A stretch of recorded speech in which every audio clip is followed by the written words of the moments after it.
Hi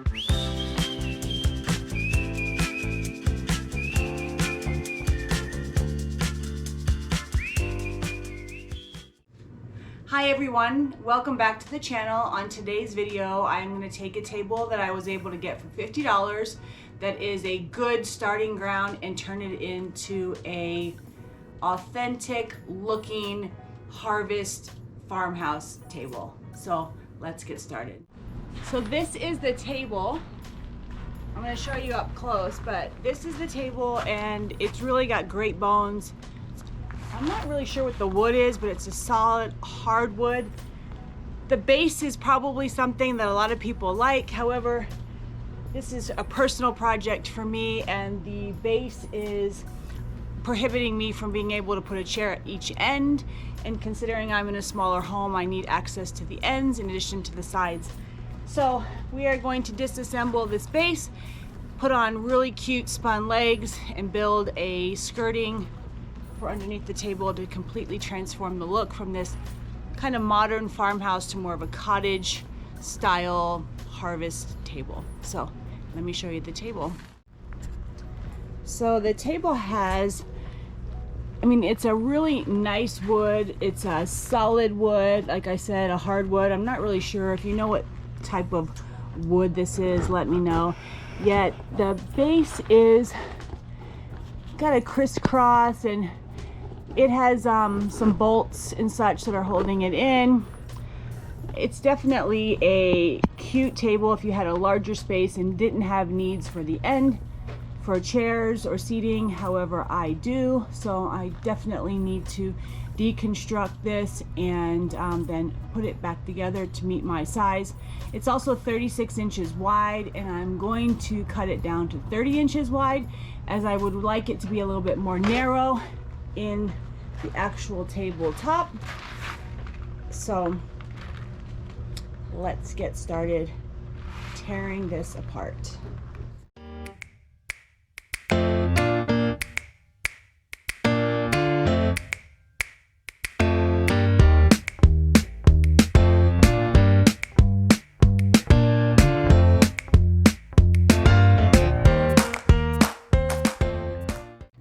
These tables are pretty easy to disassemble. This one is in particular. It's just some Allen bolts and a few screws. I'm going to keep all of this bracing board that's underneath the table intact because it just adds additional support underneath. So no need to really remove it. And what I'm going to do next is just put each side equally through my table saw to be able to get the 30-inch width that I desire for this harvest table. The color is really pretty. It's a pretty color. However, I'm going to give it a chippy white look.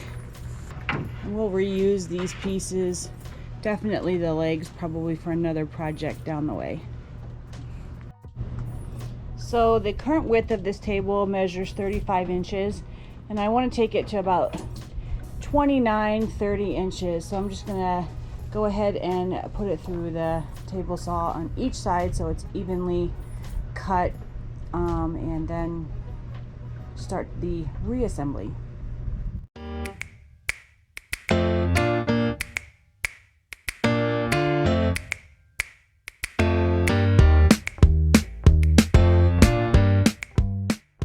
So fast forward a little bit, I went ahead and ripped this down. So now it's measuring 30 inches. However, I need to be able to put skirting on, so I'm going to remove these bracing boards and then add the skirting, and then we'll go ahead and put the bracing boards back on once the legs and skirting is secure.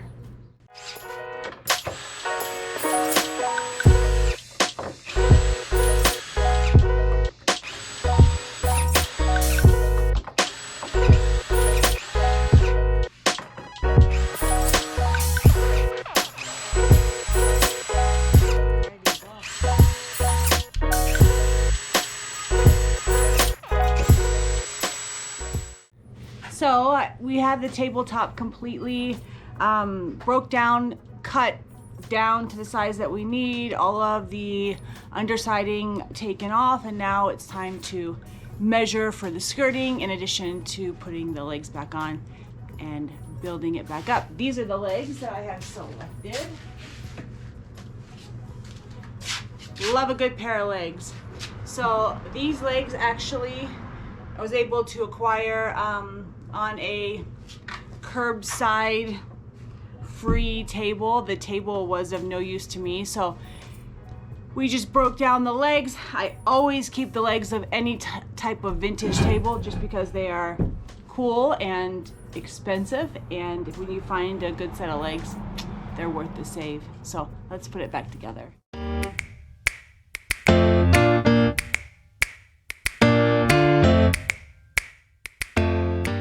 So here are the legs, here's the top.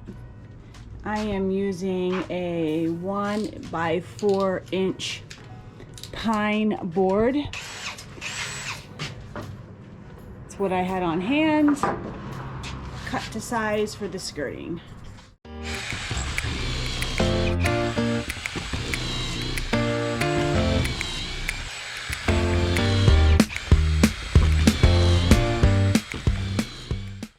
Time to assemble these legs. I'm going to start with the sides of the legs, the smaller portions, and then we will put together the longer sides.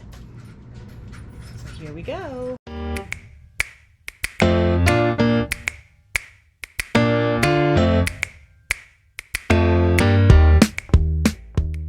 So I have the legs attached to the skirting.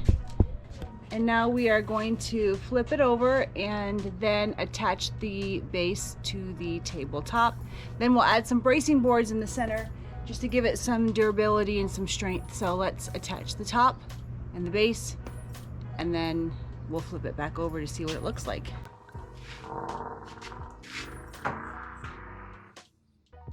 So right now I'm just countersinking some holes to be able to attach the skirting to the top.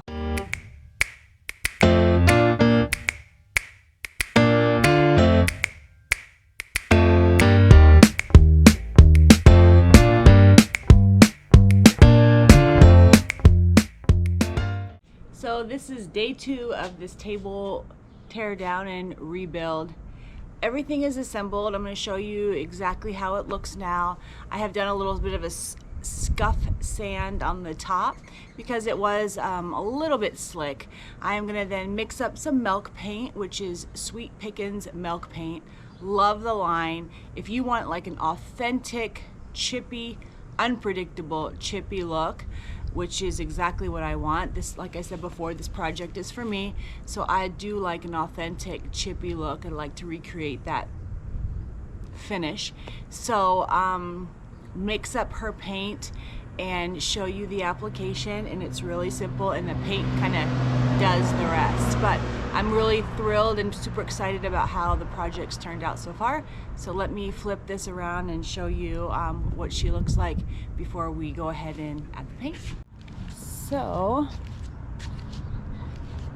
it is really a clean, authentic harvest table look, and the width I said is 30, and I believe the length is probably just maybe close to 6.5.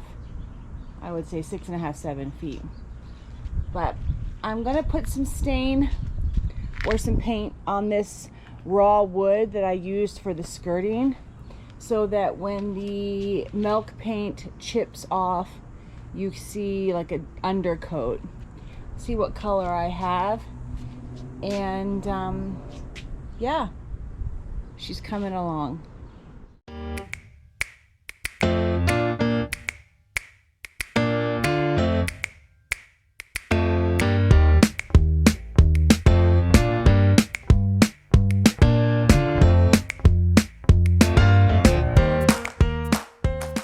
So I am using Sweet Pickins milk paint in the color Flour Sack. This comes in a powder form, so you mix it and then use it. And what you do mix, in my experience, you need to use, or if you're going to have a delay in your project, put it in the refrigerator, because it is indeed made with milk and can spoil. So the shelf life is not significant. That's why you want to actually mix it enough that you're going to use that for that particular project, and it does go quite a long way. So you do 1 part the milk paint to 1 part warm water. So I have a mixing bowl. You can use an immersion blender. I'm just going to whisk it with a fork and a measuring cup.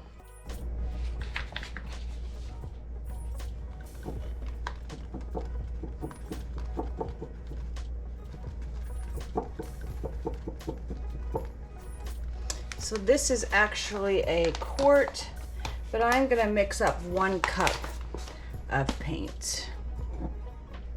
So 1 cup of paint to 1 cup of warm water.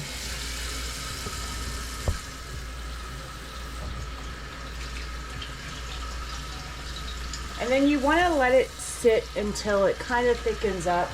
So just, you can eyeball it and see when you have the thickness of really kind of like a pancake mix.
This is the beauty of milk paint.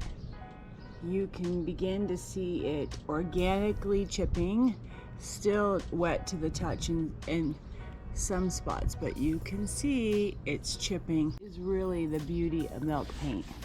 You layer it on, you can go, you know, obviously you don't want it opaque, you definitely want some coverage to it, but drippy and authentic is the way I go with this milk paint. Now, I have not tried any other milk paint brands. However, just because I've always liked the goodness of this milk paint. However, it's just so cool when you're trying to really get a finish that's more authentic of a timed period piece of furniture.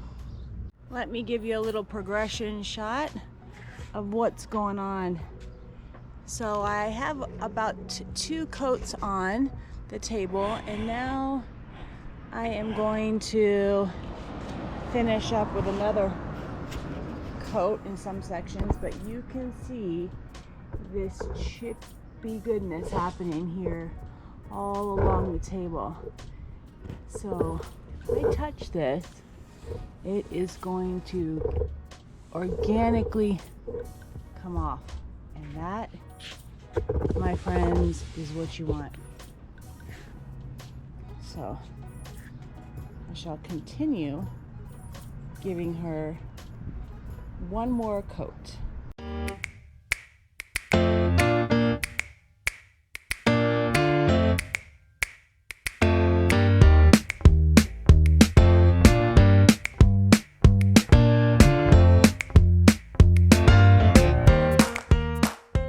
So she is painted. Now I will show you what's happening to the paint now that it's just drying. I did end up using the entire quart, so I just because I went over it. It was a little slick in some areas on the legs, which required just a little bit more coverage. So I did go over it probably a good 2.5 times, but that is a nice coverage when you're thinking about a quart of paint. So now I'm just waiting for this paint to dry. And granted, in Vegas, it's 117 degrees. So it's a little bit hot, so it won't take but 5 minutes. So let me show you what's happening with the paint. And then once the paint's completely dry, I'm gonna take a really fine grit sandpaper, like 220 grit, and just go over any of the rough spots and help along these loose pieces. And then if you use a sealer, really, if you're using a liquid sealer, it's gonna cause it to chip some more. It's a pretty loud truck. So liquid sealer is gonna make it chip a little bit more. So like an oil wax or just a wax period really does keep the chipping down to a minimal once you get the desired look that you want. So let me show you what she looks like now. As you can see, definitely getting some chipping happening all over, and here, especially on the ends of the table where I didn't sand quite as much. But when you think about it, over time the ends are gonna wear the most, just because they do get touched the most and they do get the most wear. So as you can see here, this is where this was green underneath, and that beautiful flaking, just, you can see some crazing and some crackle in this leg.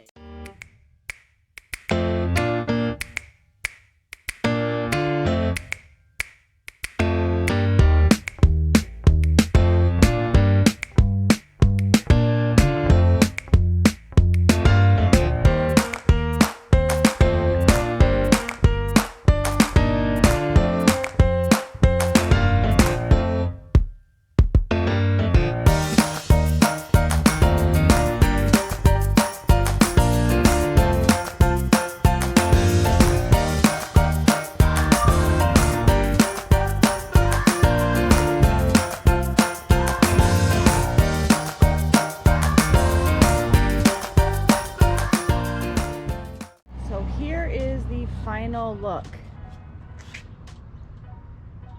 I couldn't be happier with how she turned out. I will drop an inspiration picture down in this video for you as to what I was going for, and I just really wanted something that spoke to an authentic harvest table, something that looks as if it has gone through so many family dinners and just has a story to tell.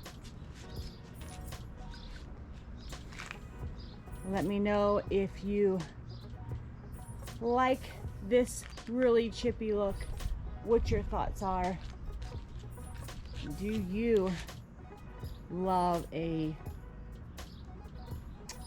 beautiful worn piece? So here she is. I think it is a real pretty transformation from something completely different to something with a little bit more character. Let me know in the comments if you like this chippy look. Are you a farmhouse type of gal? What's your style? Drop me a comment below. If you like this video, please give me a thumbs up and consider subscribing to the channel, and look forward to seeing you in the next one.